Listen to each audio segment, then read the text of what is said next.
defeat al-Qaeda and the Taliban. From the beginning of the war in Afghanistan, Americans were told there was little difference between these al-Qaeda fighters or these from the Taliban.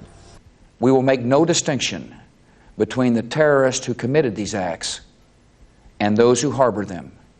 They were one and the same to then candidate Barack Obama. As president, I will make the fight against al-Qaeda and the Taliban the top priority that it should be.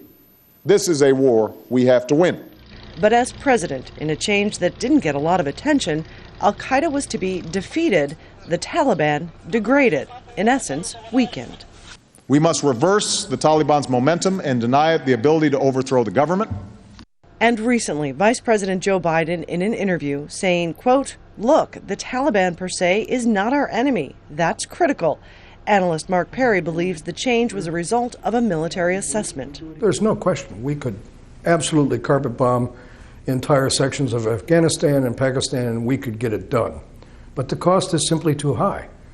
And at the end of the day, it's simply easier and cheaper and more popular with the American people to negotiate and to slowly withdraw.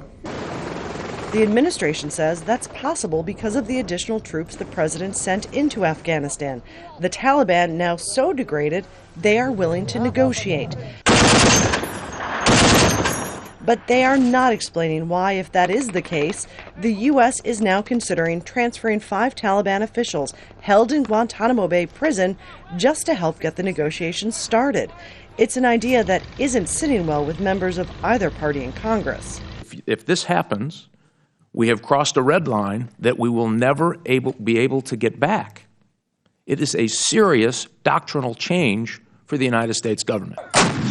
But so far, that seems to be a change that has gone mostly unnoticed by the American people, who after more than 10 years hear very little about the war in Afghanistan, how it's fought, or how it might end.